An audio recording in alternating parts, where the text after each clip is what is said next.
আসসালামু আলাইকুম। আমি সাইদুল ইসলাম সাদি। পিক কনসেন্ট্রেশন একটা গুরুত্বপূর্ণ শব্দ। পিক কনসেন্ট্রেশন মানে হচ্ছে যে একজন মানুষের 24 আওয়ার্সের মধ্যে 24 ঘন্টার ভিতরে এমন একটা সময় আছে যেই সময়টাতে তার মেধাটা খুব ভালো কাজ করে, তার ব্রেনটা খুব ভালো কাজ করে। তো এইটা একেকজন মানুষের ক্ষেত্রে একেক রকম হবে। একজন হয়তোবা দেখা যাচ্ছে যে সে মানে আ সকালবেলা ফজর নামাজের পর থেকে তার প্রিকনসেশনটা কাজ করতেছে।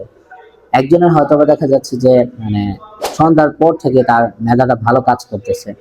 আবার অনেকের দেখা যাচ্ছে যে রাত ১২টার পরে মেধাটা ভালো কাজ করে।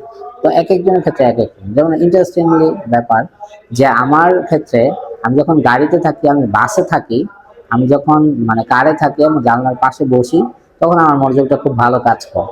ঠিক আছে? তো এরকম ডিফারেন্ট কিছু থাকতে পারে। তো আমি যেটা বলবো বিশেষ করে শিক্ষার্থীদের সামনে যেহেতু এসএসসি, এইচএসসি পরীক্ষা আছে, তো তাদের ক্ষেত্রে যে কথাটা বলবো যে তোমার যে সাবজেক্টটা পড়তে ভালো লাগে না, একটু কষ্ট লাগে বা পড়তে একটু মানে বিরক্ত লাগে, তুমি কি করবা? তোমার যে পিক কনসেন্ট্রেশন মানে যেই সময়টাতে তোমার মনোযোগটা ভালো কাজ করে, ওই সময়টাতে তুমি ওই সাবজেক্টটা নিয়ে পড়ো। তাহলে আউটপুট সর্বোচ্চ পাবে। ধন্যবাদ। আসসালামু আলাইকুম।